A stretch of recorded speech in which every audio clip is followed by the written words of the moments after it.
Hello and welcome to Season 4 of Nothing and Like It, thankfully the only podcast that chronicles the FWA via its appearances on television.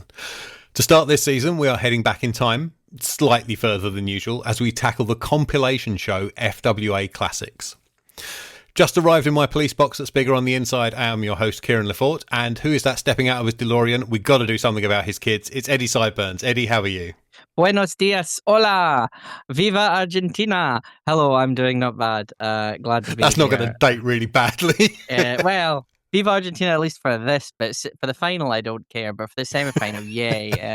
I'm doing not bad. I'm happy to be here. I'm happy to talk about some more FWA classics. Fantastic. And pouring chlorine into his hot tub time machine, Andy Ogden. Andy, how are you? I'm doing all right, Kieran. Thanks for that introduction. Marvellous. Marvellous. I work hard on these, you know.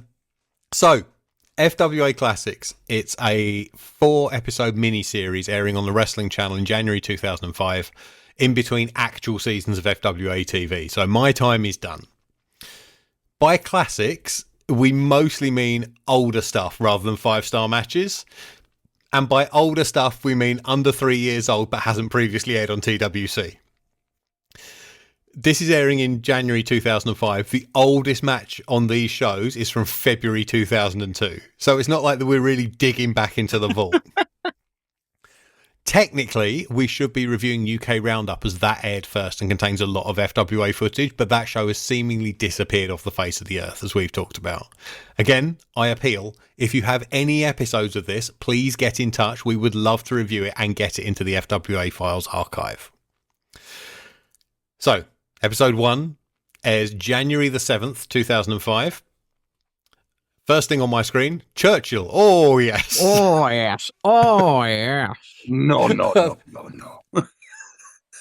I thought nonsense Flashback had now. a sponsorship deal for a minute. Just get him a shirt where it's like, oh, yes, Flash Parker's face on it. And now available from 67 Media, which I guess was Ralph's distribution company, as this is all his music and he's doing the voiceover. FWA International and FWA The Music Volume 2. And who's it brought by there's some again? fire, some smoke. What? Who's it produced by again? Ralph? No, what's the name of the company? 67 Media. You sure it's not 67? No, I'm absolutely sure it's 67. You sure one about after that? 66. Yeah, absolutely. Again, things that would badly date this show. There's fire, smoke, and some of my editing has been nicked for the background images. And yes, I looked it up.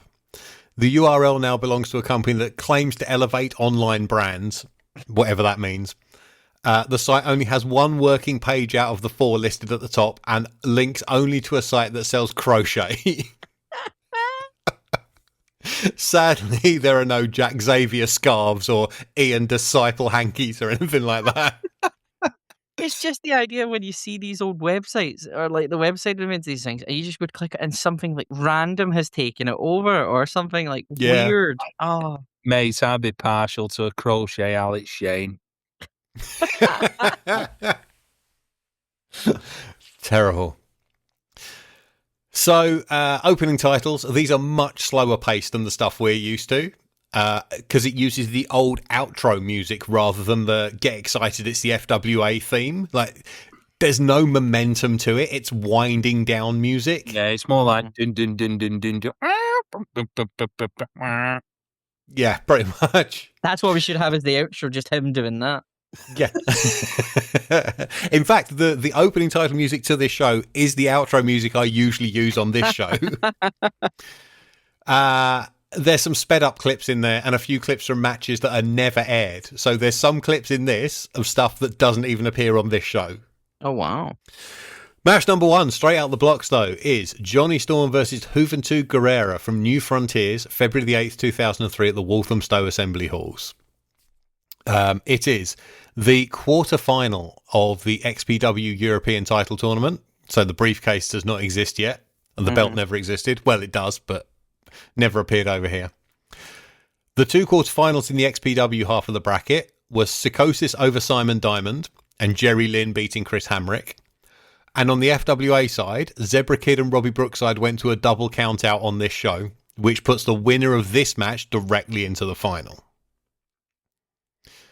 This is Hoovie's first appearance in the FWA. He would come back to wrestle Jody Fleisch at Crunch the next month, and then the whole British Breakout Tour in April. And these two would, in fact, have rematches not only on that tour, but also in XPW just 6 days after they had this match. Hardcore John Atkins welcomes us from the commentary booth that he shares with charming Don Charles.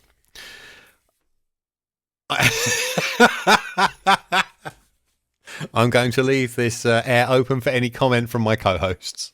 God. Barry, Cheryl Ambus, Don Charles.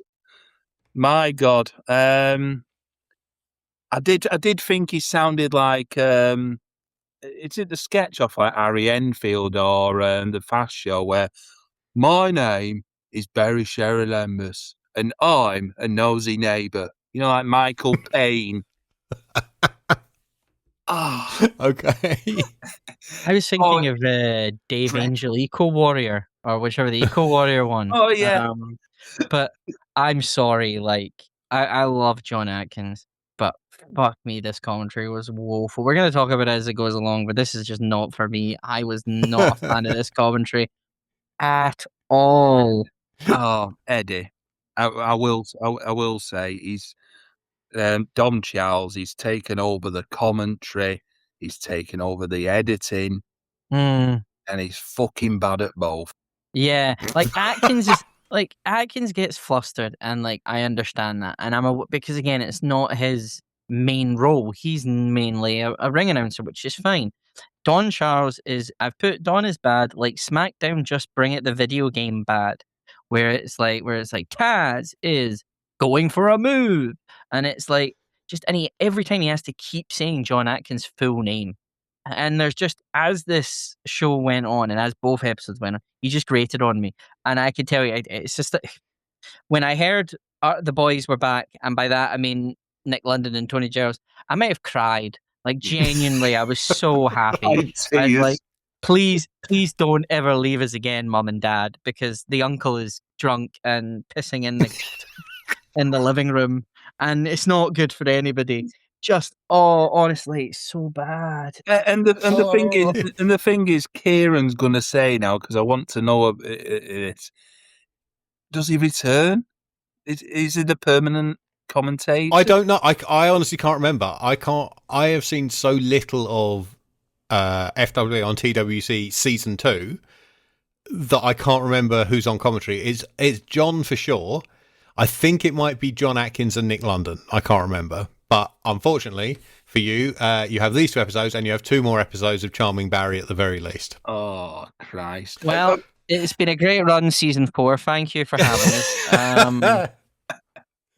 So if you boys have done me your shovels, they commentate on most of the matches, and the ones they commentate on, they start out by giving us historical context on the match, because the commentary was recorded at the end of 2004, and then they slip into calling it as if it's happening live in front of them. Yeah. Weird. And it's weird, but I think it's the right choice to make. I really can't stand historical commentary on matches. But was there right? So, and again, this may be a stupid question. I do apologize. I'm assuming these matches did not have commentary before them. Some did. Some have been re-commentated. We've seen some of these matches before with different commentary on. Yes, I remember, because the Daniels Doug Williams match, that had commentary on it, didn't it? Yes, yeah. What? No. I'm not. I'm gonna be cool. All right. So Johnny comes out to his 5 knockoff, and then page turn. Barry has kept my least favourite transition. It's like star and page turn. I liked how it said TWC Reloaded in the header. Yeah, bit. so they had a second channel. Do you remember, like, this was the era of the digital spectrum opening up, and where all the major channels got +1s, like time shifted channels. So for people unfamiliar, you could, if you missed a show, you could watch it on the +1 channel 1 hour later. Channel 4 +1 and ITV. Exactly, yeah. And TWC didn't quite have that. They had Reloaded, which was their repeats channel, which is quite funny because they were mostly a channel full of repeats. But it gave you again, this isn't your primary way of record. There's no iPlayer, there's no streaming services. Your primary way, if you're not watching a show live, you either record it on your Skybox or record it on a video recorder still on a VHS deck.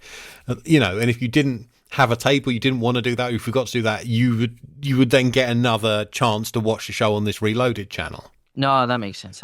So Xavier comes out in his leather Union Jack trousers, and if I may be so bold, looking facially a little like he's just been in the medicine cabinet.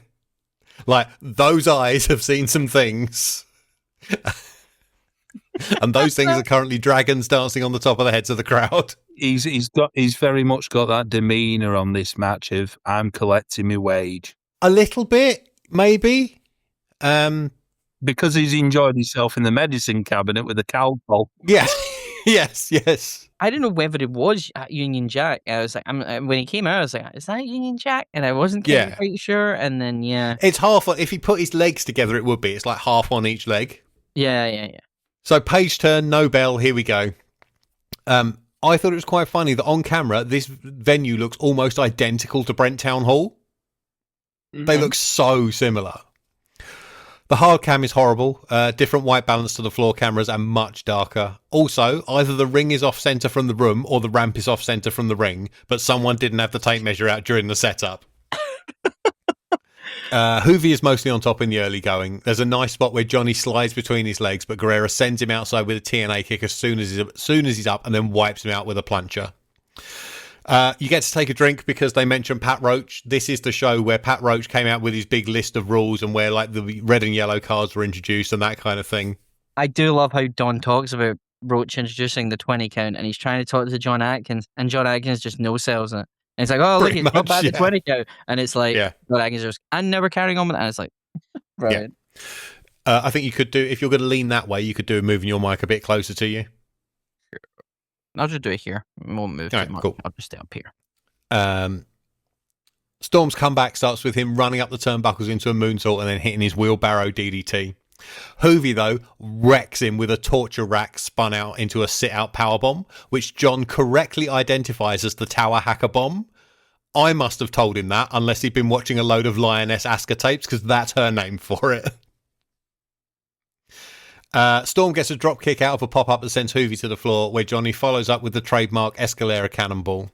And then back inside, he goes for a huge sunset flip off the top, but Guerrero rolls through and hits a seated drop kick. Shot of the ref, Andy Coyne, for some reason. Just random, out of nowhere. Eddie, did you like that he had his red and yellow cards on a lanyard? Yes. Loved it. I love the idea of a lanyard. Lanyard for ref is great. I think that only lasts for this show, and then they go into the pockets. Possibly because every time they went down for a count, they get smacked in the face by the cards. They'd strangle themselves, wouldn't they, on the bloody... Yeah. Yeah, takes a bump over the top rope and hangs himself like Cactus Jack. Yeah. Guerrero signals for the Xavier driver. Storm cradles him, but gets super kicked when Xavier kicks out. Storm slips out of a press slam, but with the aid of a couple of chops, Xavier presses him again and drops him into this kind of sit-outside slam. Guerrero with a high-angle burning hammer, which looked like it could have killed Storm stone dead, but gets caught when he climbs the turnbuckles. Storm goes for a tornado DDT, but Xavier spins around near the ropes and just throws him over the top to the floor. They fool each other's Asai moonsault attempts, and then back inside, Storm hits the Super Rewind Hurricane Rana, so we'll chalk up another one that went right. But Guerrero kicks out at 2 and counters into a Boston Crab, but obviously they're right in the corner, so Johnny very easily gets the ropes. Johnny tries again for another Super Rewind in the other corner, but this time Xavier blocks it, hauls him back up into powerbomb position, and from there transitions it into the Xavier driver, prompting the crowd to chant, "Johnny's dead." After Storm kicks out, Guerrero again gets caught on the top rope, allowing Johnny to hit the double jump Rana. Xavier reverses the dick in the face cover into a double leg Nelson, but Storm kicks out. And then Johnny goes to the wheelbarrow DDT again. Xavier muscles that around into Xavier driver position, but Storm slides down him into a cradle and gets the pin. I get the feeling you guys thought Xavier kind of phoned this in. I thought it was like a solid 3.5, I would say. I don't think That's he was. about where I'm landing. It's not as good as I remember it being, and Hoovy definitely had better matches in the FWA. Yeah, I think he's maybe running on like I would say 40-50% Cassette. per Sorry. cassette. I think he was running on about 40 or 50% as far as I'm concerned. It's funny when you look at the hard cam, and this is again a weird point that I was noticing. I felt like he from the hard cam where he looked, because obviously it was Dark Shadow. I was like, I didn't know Johnny Storm was fighting John Morrison from the fucking WWF for the way he was like geared up and stuff like that. The hard cam is horrible. The only good thing about it is when they zoom out and you can see how full that building is. Yeah, but like I thought it was a fairly fine match. Both of them kind of were fairly okay. There was nothing offensive, put it that way, and it wasn't like the offense was good. Some of the some of the stuff looked really really good in terms of that Storm's offense as well. So yeah, it was 3.5 for me, I'd say. Andy, were you offended? No, I wasn't. I wasn't offended. I went slightly lower than Eddie at 2.75 for this one. Mm-hmm. I did feel for probably the first 60-70% of the match, Johnny Storm was wrestling himself. But he's so quick, Johnny Storm. Like some of the moves he was doing it to the outside and some of the transitions he were doing with Hoovy. But yeah, no, I thought solid match. I did want to point out as well on commentary where John Atkins dropped in a bit of a Bret Hart reference and calling it the WCW. Yeah. Love you, John. Yes, he did. Yeah, this isn't as good as I remember it being, but bear in mind a lot has happened in pro wrestling since this happened almost 25 years ago. It was slower with more selling than I thought it would be.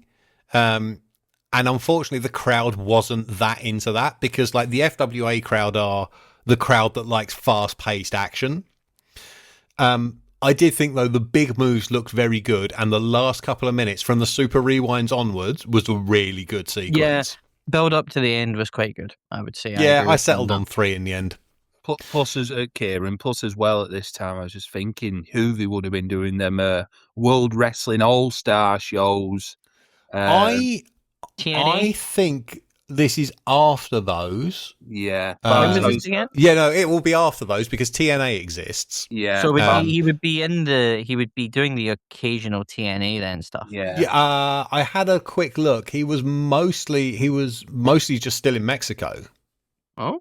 Right. Because I was thinking around that some of their matches in WWA, what he had a ladder match with Psychosis, and that is a stinker. A stinker. Because when was this? This was 2003, yeah? 2003, yeah. You say it's a stinker. Both of them were past their peaks at that point. Yeah. So Psychosis and Juventud Guerrera were guys that peaked very young.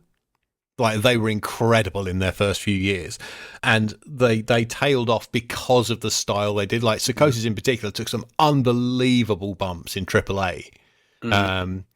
And they are both fans of the Medicine Cabinet. And just in 2 years' time, they're signed up to the Fed to become gardeners. I thought that was a joke when it first appeared. So that happened during a period where the Wrestling Observer website would get sent 2 completely conflicting SmackDown write-ups.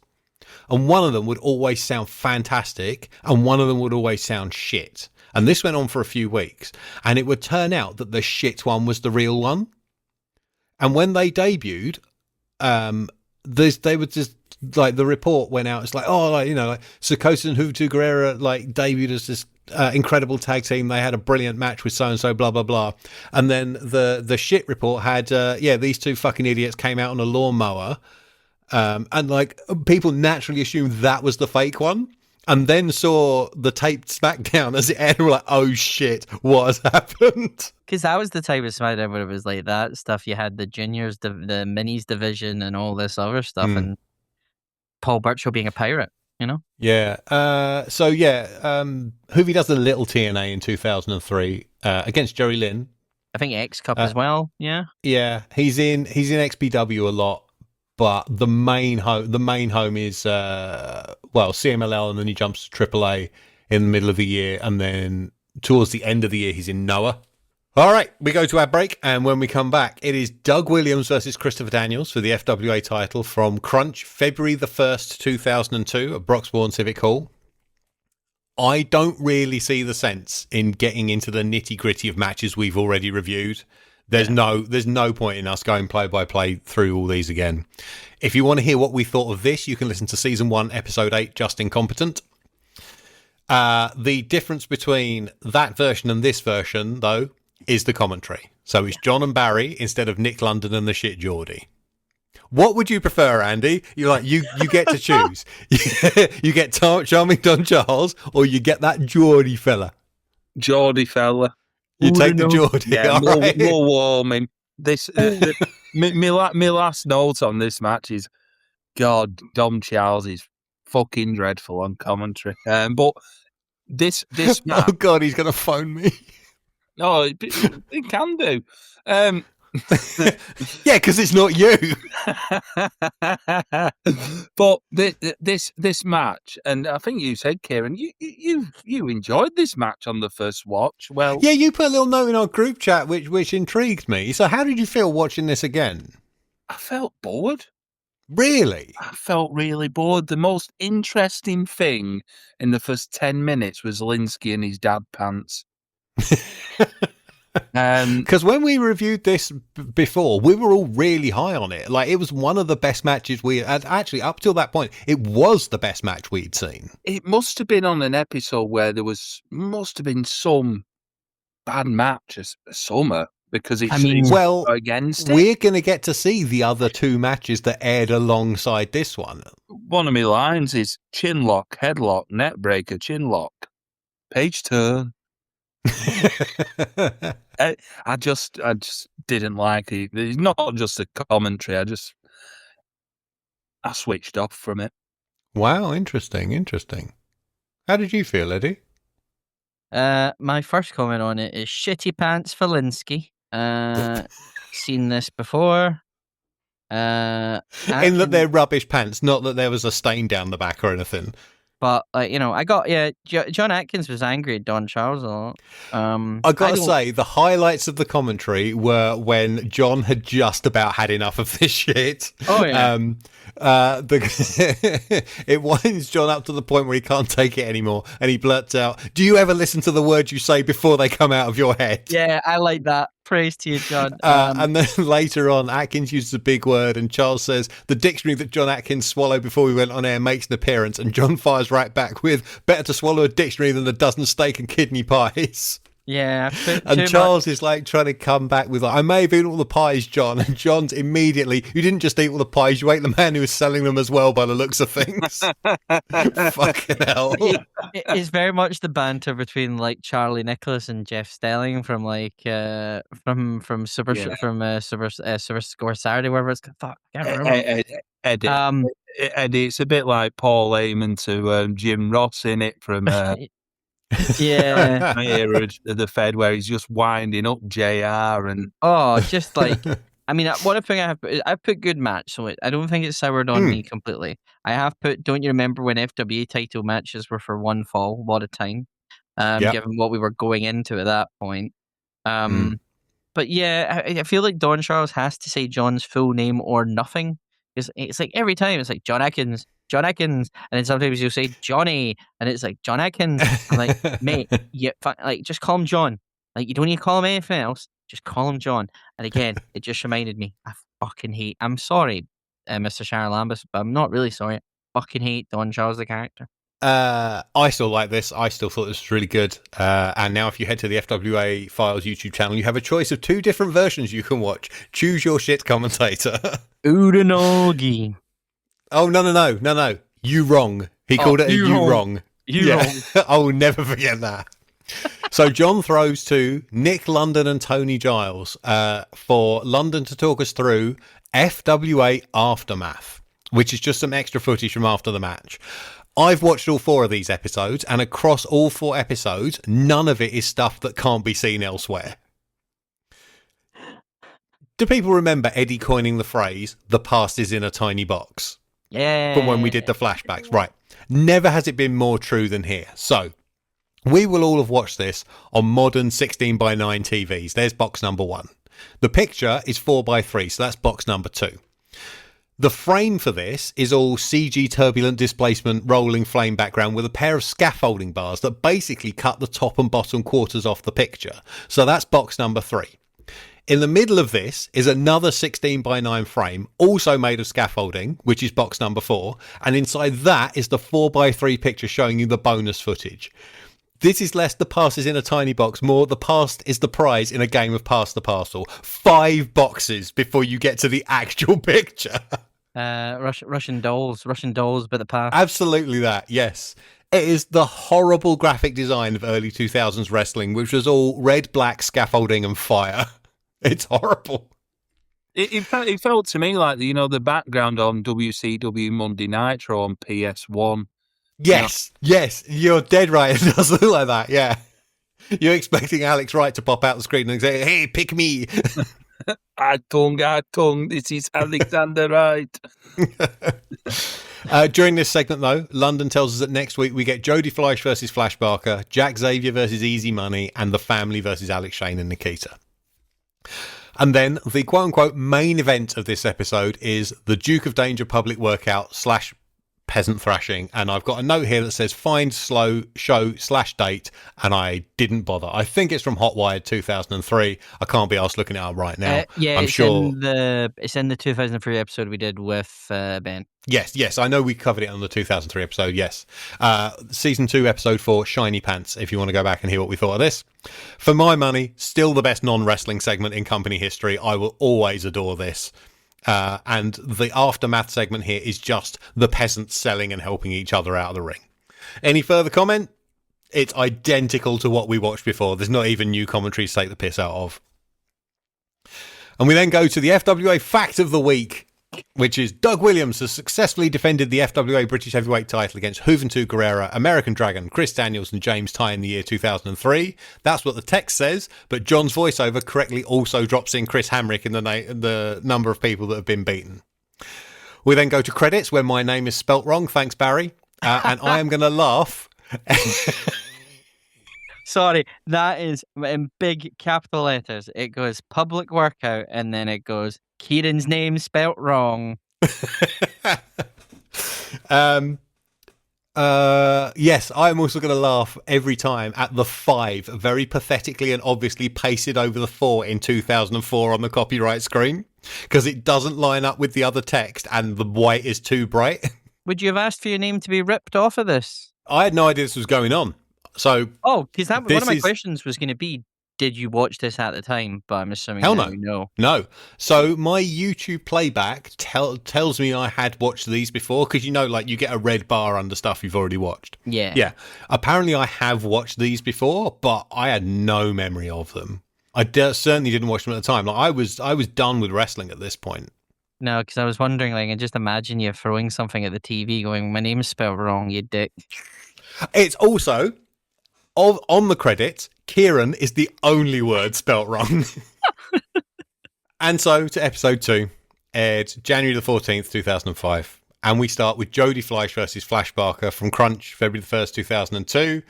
Again, we covered this back on Just Incompetent. I enjoyed Barry calling Fozzie a monkey after spotting him in the crowd. He was quite prominent, I noticed. He is one of those like rowdy fans that were basically, if you haven't heard our interview with him, like he at the beginning he was he was a trainee at the London school, and like they helped ring crew the shows, and then they were basically there to be cheerleaders and help the rest of the crowd like go the correct way for the stories. He is one of the many people that simply do not sell when Jodie Fleisch gets thrown on them and then Flash Barker jumps off the top rope onto the pile. The hard cam is apparently sliding down a hill. I'd forgotten about that. And then I think it's quite an enjoyable match. The finish comes when a chair enters the ring. Fleisch goes on a run, incorporating into his office, including a magnificent springboard dropkick that just smashes it into Phil's face. Flash clatters him in the arm with it as he comes off the top rope, Pillmanizes the arm, and then whacks on an arm lock for the submission. Still a very enjoyable TV style match. Yeah. Any dissenting opinions or agreement? No, I give it I'll give it 3 stars, but I thought it was very exciting. And you know what? It's probably that long ago since we recorded this match. I thought it was, this seems new. Interesting. Yeah, but the Doug and Daniels match was on the same show. Yeah, strange. What funny what time does, isn't it? It does. Yeah, there's a couple of things from this match. I didn't remember the lad on the outside for Flashback or one of his security, like a British version of the Wall Brother. Yes, I know exactly the one you mean. Yeah, him and the lad on the front row in the racist Jodie Fleisch mask. Yes, yeah. Filmed on a potato as well.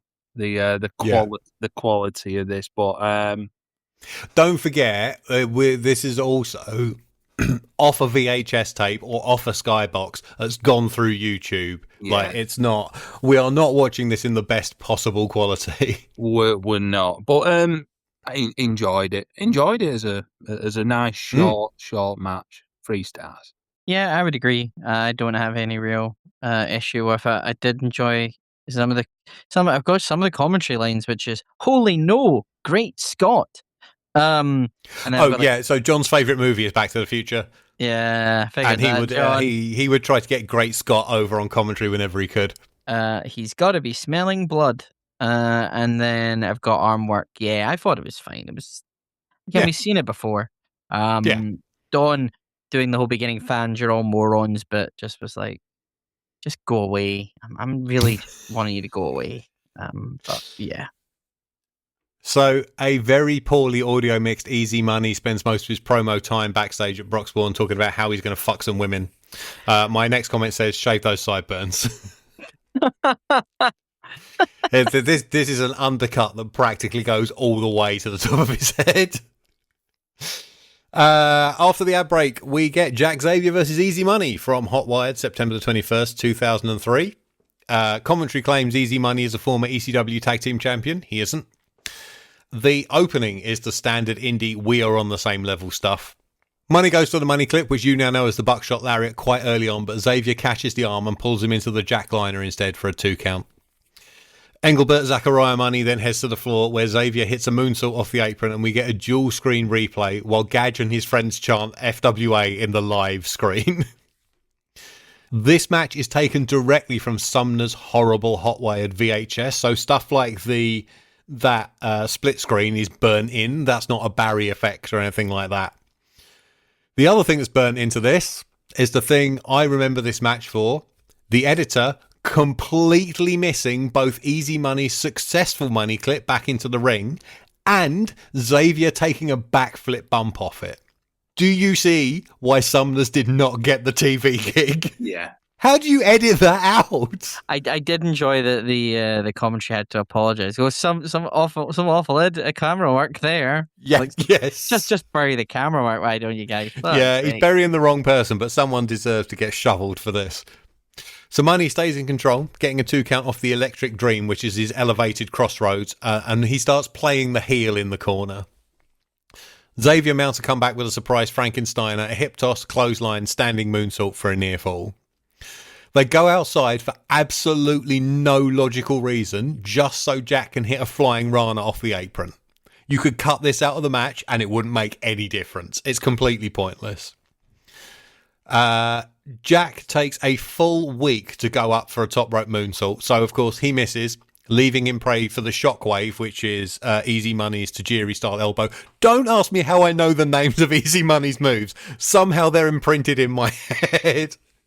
I think it's because he showed up in ECW at the time when you could just go into HMV and buy ECW tapes. So he was on quite a few of those later ones. Yeah. So Easy does this elbow, kips up, poses, gets kicked in the face. Jack tries a rolling sunset flip out of the corner, but gets caught and crunchied for another near fall. Top pro, Easy Money turns to the hard cam before doing it. Money sets up for a super kick, but Xavier slips underneath the leg into a rolling clutch pin for the 3 count. My rating just says 2 3/4 stars. Fine. Yeah, I'd agree. Right? It's a match, isn't it? Easy Money, I like Easy Money. He feels, I don't know. It was a feel of like 2016 Chris Hero to me with some of the stuff. Oh maybe the way my he God. looks. Really? Eddie. Yeah. Oh, is this Easy Money or latter day Chris Hero? Yeah.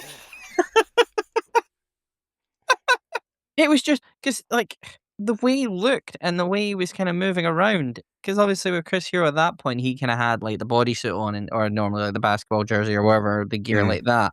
But it did feel like it.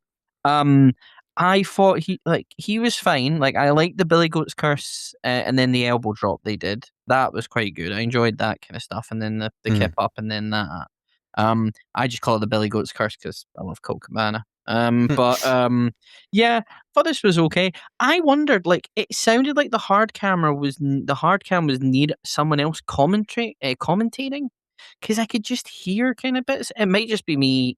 So I imagining stuff. thought they would, if they were re-commentating over stuff, they would have just done it over clean versions. So versions without the commentary on.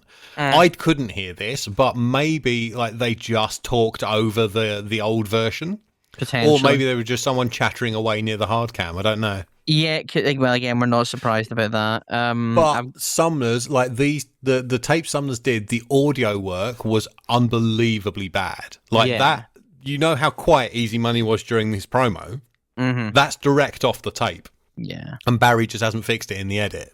I've also put, my final thing will be, won't someone think of Jack Xavier's spleen? Because I remember that was a bit that popped up. But other than that, I thought it was fine. It was nothing special. Yeah, it's okay.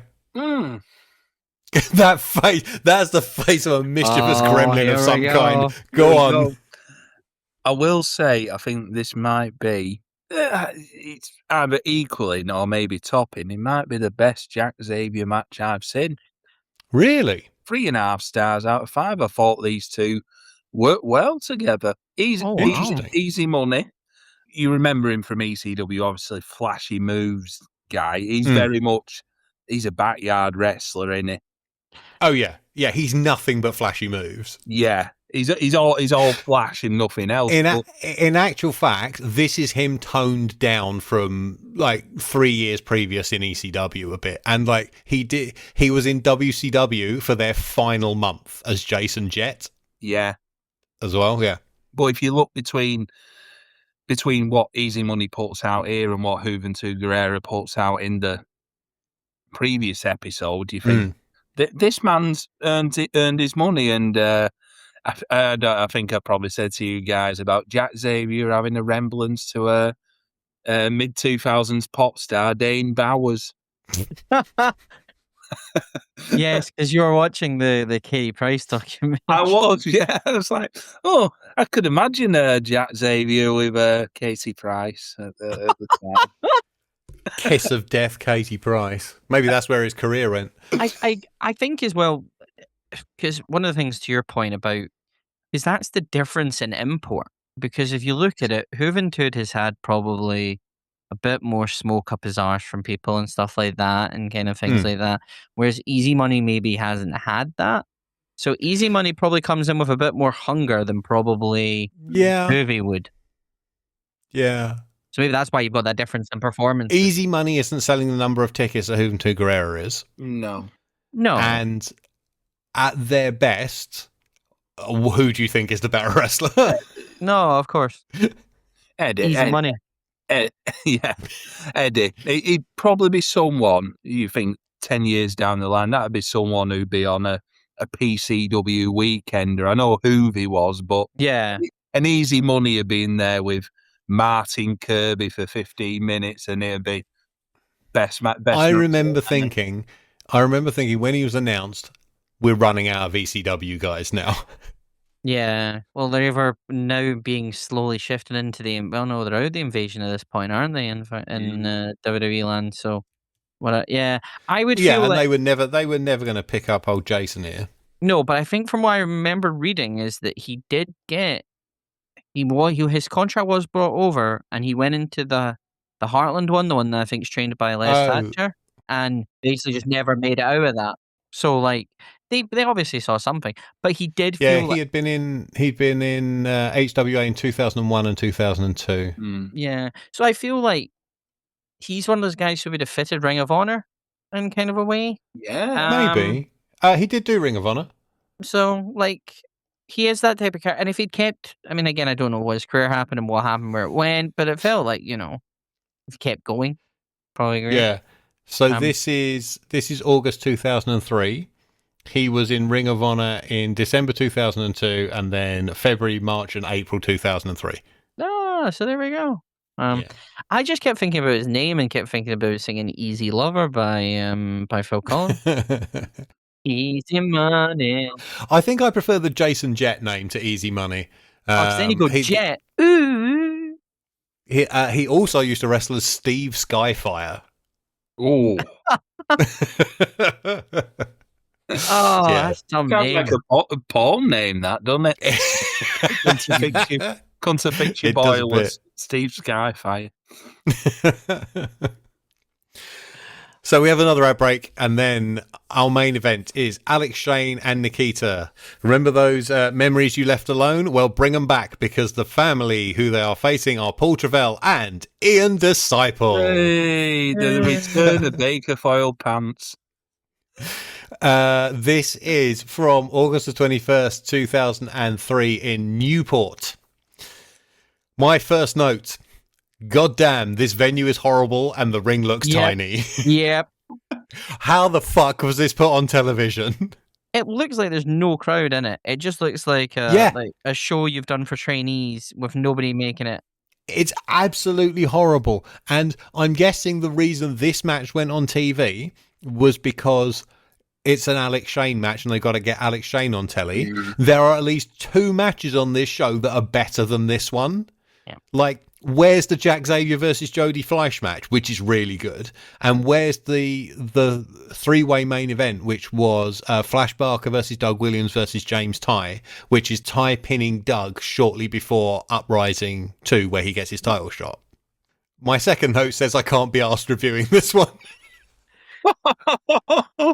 I mean, but I have, because I'm a professional. Good man. Yeah. So they start with the old holiday camp. Let's see who gets the biggest cheers on the middle rope spot, which of course leads to the heels blindsiding the baby faces. Alex and Nikita fight back almost immediately when the fam try to whip them together, but she ducks under his arm, so he clotheslines Travell while she spears Ian. This is one of those stupid Alex and friend versus family matches where the rules are normal until he makes the hot tag, and then they can just use weapons and shit. I have seen so many of these, including this one. I was watching this and I'm like, okay, good tag match, that's fine. No mention of hardcore match. And midway through in the commentary, hardcore match. I'm like, what the fuck's going on here? Yeah. So here you get dumb shit like Steve Cox, the ref, doing the ring out count on the family in a match where later he's cool with people getting twatted with a bin. Oh, don't. I'm not happy with Steve Cox. Sorry, mate, but like, disgraceful. I am guessing the FWA live footage in the corner was Barry's way of explaining why some of this looks like crap. This is some shit camcorder footage from a house show, it might as well say. So Shane beats up Travell, Nikita batters Ian DaSilva Disco Pants as Don Charles is a sexist, and then Travell hits his 5-star spine buster on Cat for the heat. At this point, I check the timer, and there are 12 minutes of this show left. Is this before the Ring of Honor advert, which sneaks through? This is just before the Ring of Honor advert. So, way more interesting than this. So, match. Yes. So my next note is Ian has become a figure of fun on this podcast, but I have to say he has a very nice fisherman suplex. Yeah. And then we go into an ad break where there's half an ad for Ring of Honor, and fuck me, the Ring of Honor stuff looks like it's from the future compared to this bollocks we've just been watching. So we come back. Travell misses the bloodshot splash. Nikita makes the hot tag, and we proceed to the walk and brawl, plunder half of the performance. They fight backstage so Paul can blade. There's a bin and a baseball bat, or rounder's bat, depending on how John was feeling on the call. And then this is the match where Paul ends up with his head inside a Kylie Minogue album cover and was trying his hardest to make it look like she was bleeding. That's not my favourite record of all time, and frankly, that's one of the better uses for it, I would say, says John. While Don Charles admits to getting down to it at one of his funky parties, as Mark Priest would have it. We get to see the many empty seats and the fruit machine towards the back of this manky venue. As Jeff robbed this one too. He probably did, even though he's never visited Newport. The ref gets drop kicked. Nikita hits the stunner, but no ref to count. Paul and Ian do twin magic despite Disciple being 6 inches taller, having a completely different haircut, bright red elbow pads, and fucking silver trousers. They do all of that for a belt shot that Kat kicks out of anyway. So she gets a sunset flip 2 count on Ian as Don accuses John of taking too many drugs, and then they tumble out to the floor so Paul and Alex can take it home. Travell jumps into a choke bomb, but Cox is too busy just looking over the top rope at Nikita and Ian on the floor, which also means he is late to count for the one night stand, and Travell kicks out. Eddie has his head in his hands, and I know exactly why. What the fuck is that spot? Like, why the fuck is he just staring there? Like, he is there for so long you could fucking hard boil an egg. It's like, okay, she's not told you she's severely hurt. She's just down there. Why the fuck are you just staring down there? Why you could, like, firstly, right, Nikita is a professional wrestler. You should not be standing there being concerned for the hurt little girl while there is a match that she has consensually been part of still going on behind you. And it's like, he's just like, it's like time is passing him. And he's just going, no, I must stare while this match happens. It's like chewing gum has stuck his shoes to the mat. Like, he can't, he's frozen in time and can't move. I just really want to get gongs and just smash them against it and go, wake up, there's a match pinned. But like, honestly, that irritated me so much. It just took such away from it, man. I know. So Paul and Alex do a series of spots to end up with the belt on the mat. Paul hits a tornado DDT and sticks his feet on the ropes for the pin. I wrote 1.5 maybe. I don't know. I don't like this match. Yeah, I'd go 1.5. I was just taken out of it by the ref spot at the end. It was walk and brawl, and the match was very much like Alex was made to look really strong until the end, because if you look at it, I don't really think until the end where they pinned him, they really didn't get much offense on. No, I don't think they barely touch him, do they? No, it's like Alex it's Nikita taking all the heat. Yeah. Yeah, it's like Alex and Friend, and it's like, okay, you can take all the heat. I'll come in and do like, because even there was a bit where it was like, just immediately looked like Ian was going to get something. No, big boot down, that's it. Let's just carry on. Yeah. And it, like, Ian Disciple is not in his league. Which again, but Ian Disciple is the perfect character to run into a match and immediately get twatted. Oh yeah, no, don't get me wrong, that worked well. I just felt like Alex was like, I'm not going to be doing much. I will happily take the pin, but other than that, I'm being made to look strong. Yeah. Noted connoisseur of the Alex Shane walk and brawl. Well, I went double your rating, Kieran. I went 3 stars on this one. Fucking hell. Despite the absolute shit venue and shit camera work and John McCririck on commentary, it was nice to see an appearance by Count Binface getting a rounder's back around his head as well. I do understand your points there, where it's just basically Nikita taking all the punishment, and Big Al's just like, you know, he's literally on Kevin Nash, like, just pay me routine. Pay me, pin me, I'll get my moves in, but that's it. Yeah. But I do like these walk and rolls. Yeah, I know you do. I mean, like, I've basically seen all of them. Yeah, like, even the ones that never made TV, I was filming them anyway. They're all the bloody same, but nonetheless, you can't. I always feel with myself, I can't take my eyes on it, and I'd rather have this than bloody headlocks and chin locks in episodes. We've got another one of these to go before we're done with classics. Oh, that stunned the room into silence. I would say. Yeah. Sorry, no. Just thinking about it, I have seen that one. So yeah. For me, this is on the low end of the Shane and family stuff, and I've always thought the wrong team won this. I think it would have given Nikita that little bit of credibility as the only woman in a promotion full of men to have been a tag team champion. Mm. But the next show after this was Hot Wired, where they had to do the shitty family versus Alex North double barbed wire baseball bat match to set up the Apocalypse Grudge match at Uprising 2. So Right. there is nowhere for them to take the belts off Alex and Nikita before they have to do that. Right. Poor John had to commentate on this match twice, as it's also an extra on the Alex Shane DVD, where he did the commentary by himself for it. Although here, this version is uncensored, and on the disc it looks like it's an art film because we had to make it mostly black and white and cut out all the interesting stuff. So is the one on the Alex DVD? You said that's just John on its own, didn't you? That's John on his own, yeah. Oh, it'd be a million times better. I might actually go and watch that version. There are no credits. We smash cut straight to the copyright screen, and I just wrote 2005 because that 5 is still struggling to get into position. So 2 episodes down, how do we feel about FWA Classics, the concept of the show, how it's pulled off, the rest of it? It fills time, doesn't it? I guess on TWC, Yeah. as a concept. To their credit, I think apart from one match, none of the stuff they show has aired on TWC. Yeah, it gives it a fresh feel, doesn't it? But Yes. as you said earlier, it does feel weird where John and Don,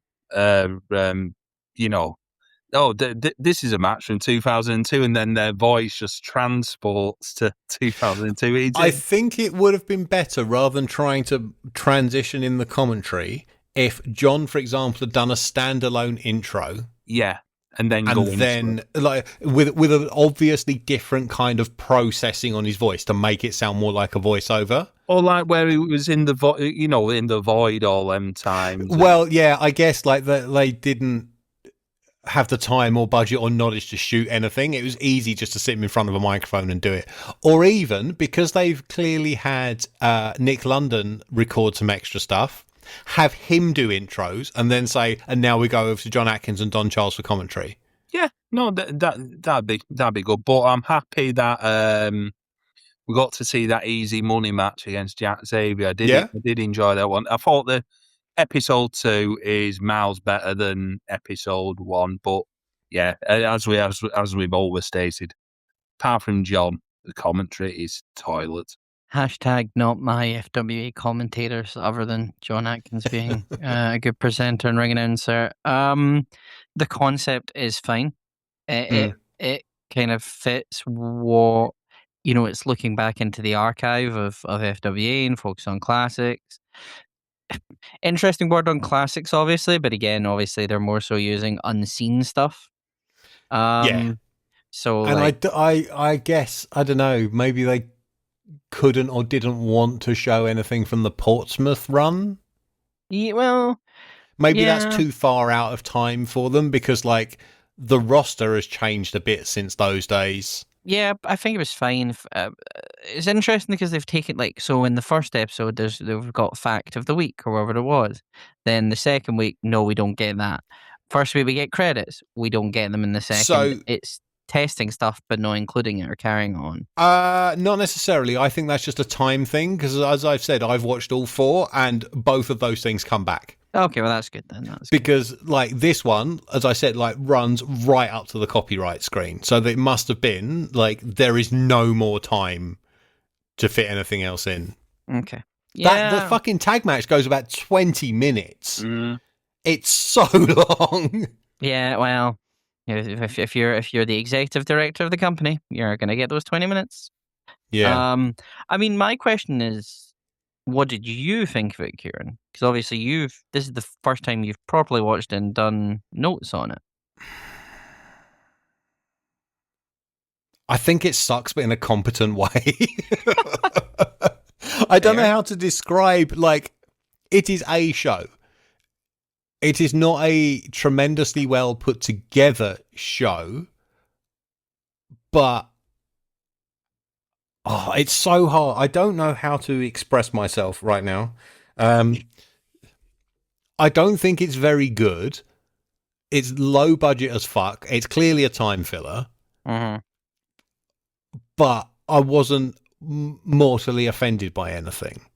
I suspect there are episodes of season 2 that are worse than these. I would even venture to say some of the early episodes of season 1, Kieran Lefort Productions, are worse than these. Particularly the one I will always rag on, the Newport speedrun. And did this show ever become like an idea, or was there an idea that was ever discussed when you were there, or is this just something completely? No, this is just time filler. Okay. Like, so the trend, I left in November 2004. We had run out of footage, pretty much, or run out of storyline footage. So anything we aired after British Uprising 3 had happened would have been stuff that took place before British Uprising 3. So kind of would have had to take in this format anyway. There's no storyline continuity after that. Okay.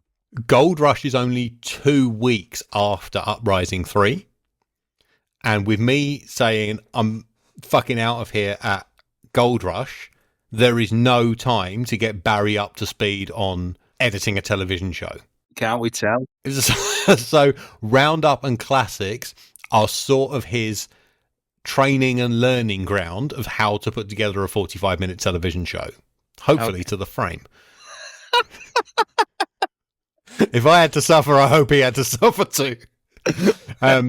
So there's 7 or 8 episodes of Roundup, I think, and they air through the end of November. And why is it even that? I can't even. It might be 6 episodes of Roundup. But they air through December, end of November and December, and then this starts in January. This airs through January, and then February.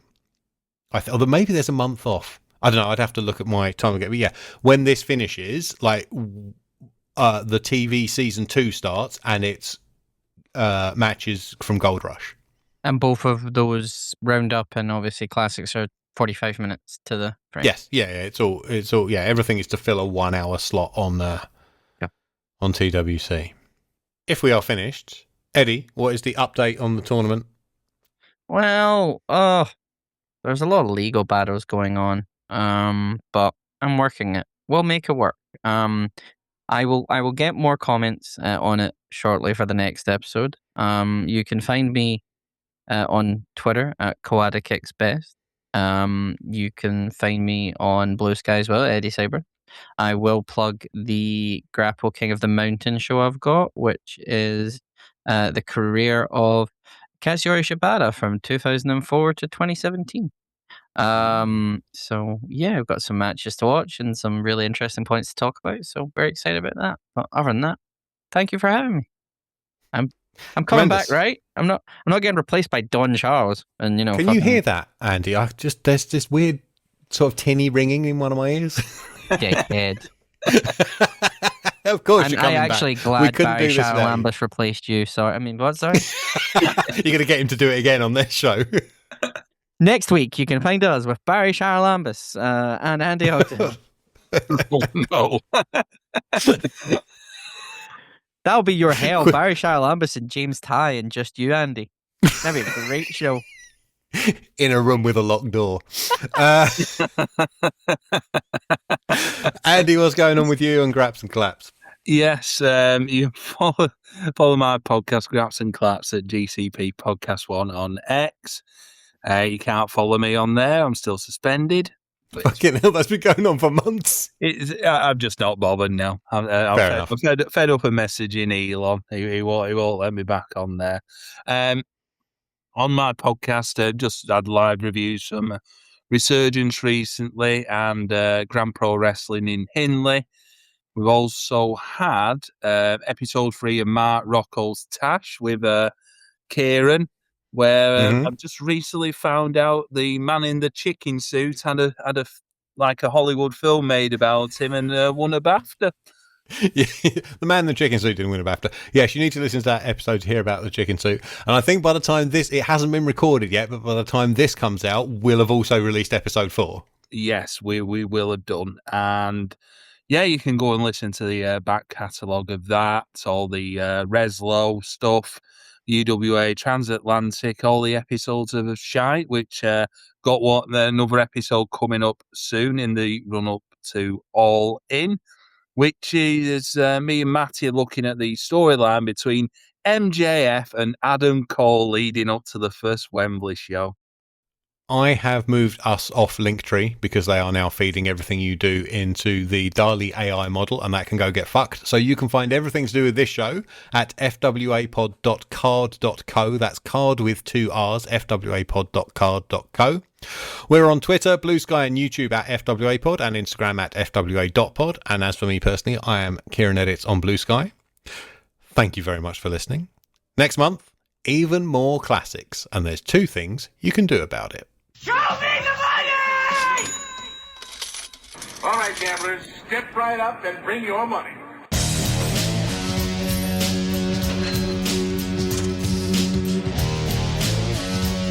I found out that money is the most important thing in the world. All right, gamblers, step right up and bring your money. Show me the money!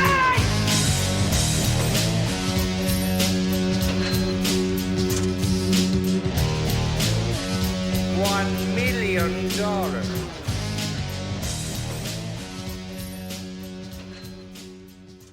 Dun, dun, dun, dun, dun, dun.